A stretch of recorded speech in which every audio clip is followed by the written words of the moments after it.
Hi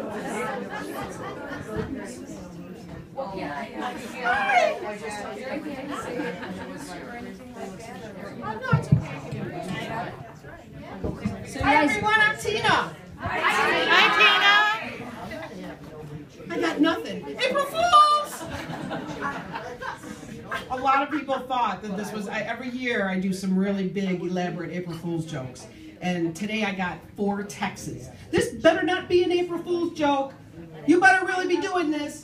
My cousin came from Niagara Falls, so I have to do it. Anyway, so welcome everybody. Hi, my name is Tina, and I will be your entertainment for the next 10 to 15 minutes. You're probably all wondering, why on earth is she wearing her hair in a ponytail? That's because I just came from work. I'm a server. Mondays are my long days.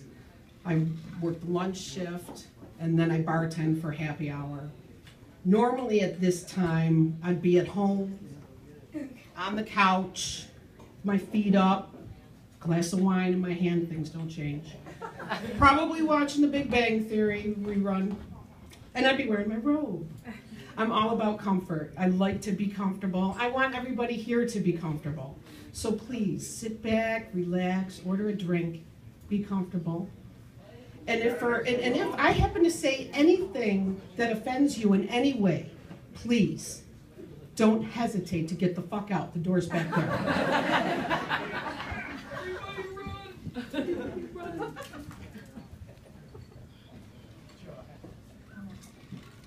So The Big Bang Theory. Does anyone watch The Big Bang Theory? Yeah. I love that show. Do you also sing along with the theme song?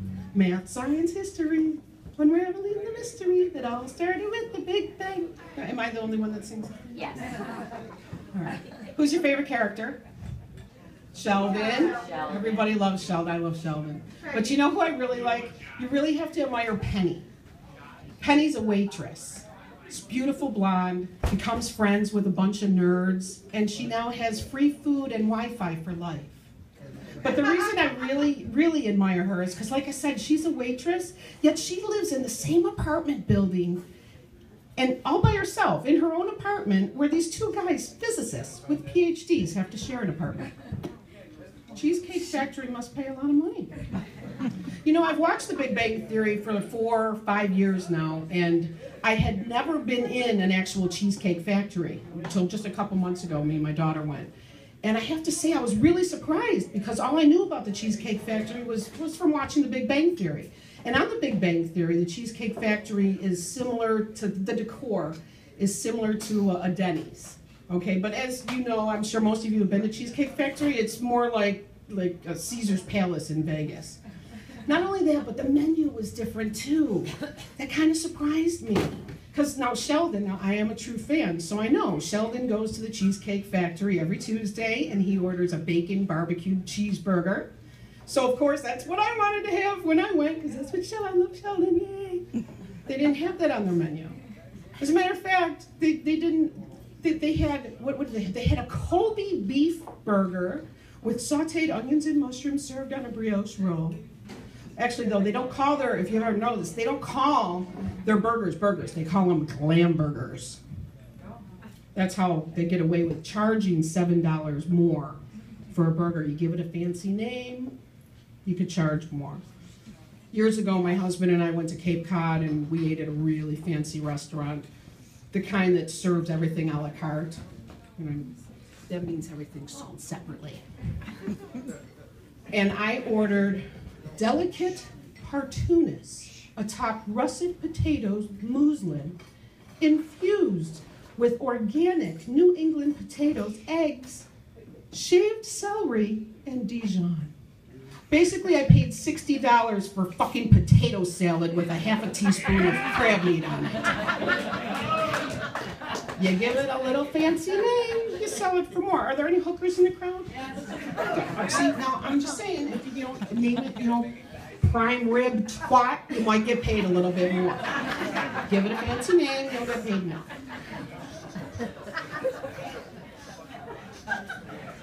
So yeah, I'm a waitress, but I haven't always been a waitress. I used to be an executive assistant.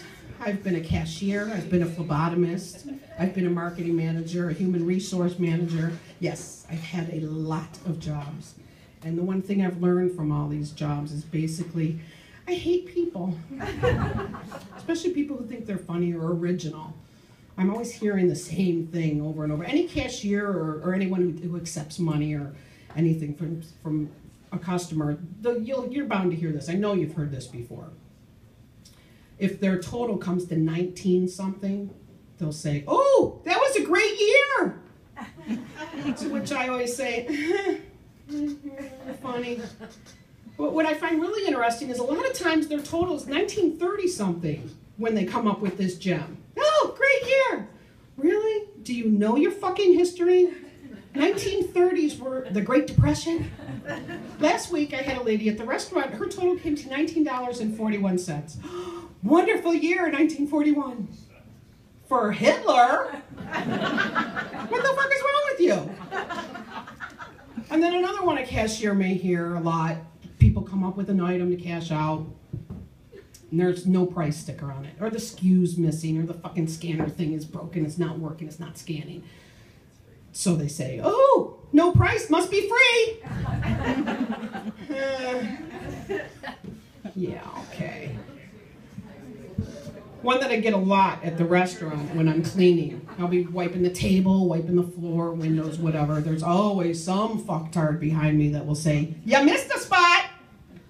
Really? Really?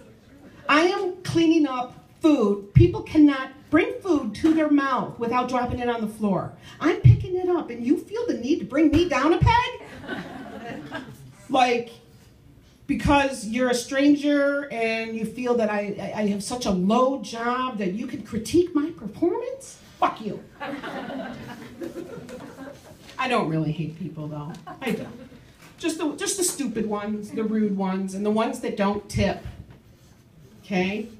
I live on tips. The bartenders live on tips. All servers live on tips. Usually you can tell if you're going to get a bad tip. Like people who don't make eye contact with you. "Sir, how's your steak? Is everything okay?" "Yes." "Can I bring you anything right now?" "No." So you walk away and you're probably not going to get a very good tip from there. But what's even worse are the people that love you. "Oh my God, you're so funny, and the service was great, and this food is awesome. I love this restaurant. We will definitely be back." So you're thinking, "Yes, all right. I'm getting 20% of this bitch. Yes." They leave. I open up the book. What the fuck? 10%? Hello? Compliments do not pay my bills. Show me the money. I must bitch about my tips a lot because my daughter came home not too long ago. Her and all of her friends had gone out to eat. And she said, "Ma, it was so funny because as soon as we sat down, there were 6 teenagers. You could tell the server was like, oh my God, this is gonna suck. And then they're not gonna leave a tip." She goes, "But we did right, Mom. We did right. We left her 20%. And I was like, "Oh, I'm so proud. Good for you." My daughter's back there. "Hi, honey." Where's Stephanie? Yeah. I'm not going to say anything else about Stephanie because when she found out I was doing stand-up, she threatened to run away. She said, "If you embarrass me in any way, I will run away." And since I kind of need her to babysit her little brother, I'm not going to say anything else, honey. Except that she hates her little brother. Zachary. Zachary's my heart. I love my baby boy. He's awesome. Although I haven't always loved him. I actually hated him from 10 months old to about 5 years old. He was awful. He was like the Energizer Bunny on meth. But he wasn't, really. He's got perfect teeth. But that's what he was like. And I couldn't take him anywhere. He was so wild all the time, crazy. It was exhausting. And to take him to the store, the grocery store, oh, it was hell. But I always had to take him with me. When he was about 2-3 years old, Tops put in this machine. It was one of those big bouncy ball machines that had all these colorful bouncy balls in it. And we'd go in and he'd be like, "Mama, bouncy ball, can I have it?" And I would say, "Zachary, if you're a good boy while we're in Tops, I will get you a bouncy ball." Okay, Mama, I'd be good. I want bouncy ball." So, and he'd always start off good for maybe 2-3 minutes, but then here he is grabbing shit off the shelves, taking shit out of my basket, throwing back, and I'd remind him every little while, Zachary, you're not going to get a bouncy ball if you don't behave. Okay, I'd be good, and again, another 2 minutes, and then we go down the condiment aisle, and I've had to pay for ketchup and mayonnaise. Clean up aisle 5. Zachary's in the store again. But what was the worst was checking out with this kid, because he would be taking shit off the belt and putting it back into my cart. He'd be taking the candy and the gum off the shelves, and then he'd drop it. So everybody would get pissed off because we'd all have to move back, everyone in line, so I could pick up all the candy. And then I'd go to cash out in that little machine, and he'd reach over and hit a bunch of buttons, and I'd have to do it again and again until finally my payment went through. So one day, I'm like, okay, you know what? I'm going to be smart this time. I'm going through the candy-free lane. That was awesome that they put the candy-free lane in there, because it's wider too, so they can't reach anything. So nice. Everything's going smooth. I go to cash out, and I block him. I body block him, so he can't get the machine where I'm paying. So while I'm blocking and I'm putting in my numbers, he reaches over on the other register next to us and starts hitting her numbers. And the cashier's like, oh, a customer was charged $639 for a bag of grapes. Thanks to Zachary. Zachary, oh my God, what are you doing? Oh, all innocent smiles, and the cashier's like, it's okay, I can void it out, it's no problem. I go, okay, all right.